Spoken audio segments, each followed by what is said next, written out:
Hi, my name is Jeremy of Lizard Global.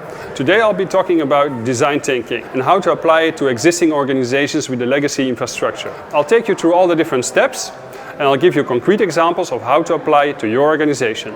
Hope you enjoy this talk. So first of all, thanks Mark for your very clear presentation. I'm a software guy.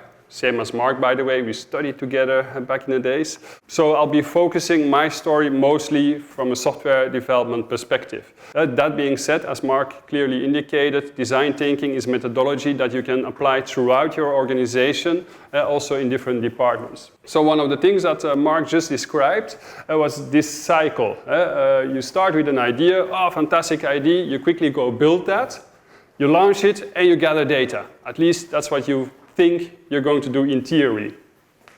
Practicality, you have your idea, you're going to build, everybody's going to have a lot of ideas pile up, you didn't really define what your goal is, you're going to launch, the launch is going to be like half, so it's intentional that the word launch is falling a little bit off screen. You're going to collect data and you're going to start that very painful process all over again. So there has to be a better way.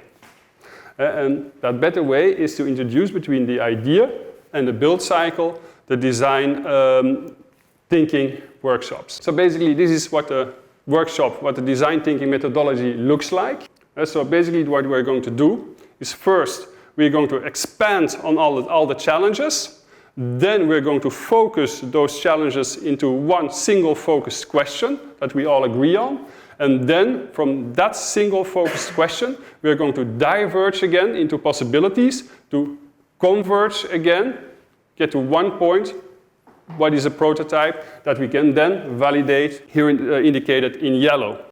Basically, the beautiful thing about this process, by starting from problems, you reframe it in the minds of the participants towards a solution. And every time you diverge, you try taking all that feedback from all the people in your team, and you converge again to a single point. And that's how you move the process further. That's how you come to a shared understanding that you tested, and then you go into the development process once you got all your ducks in a row.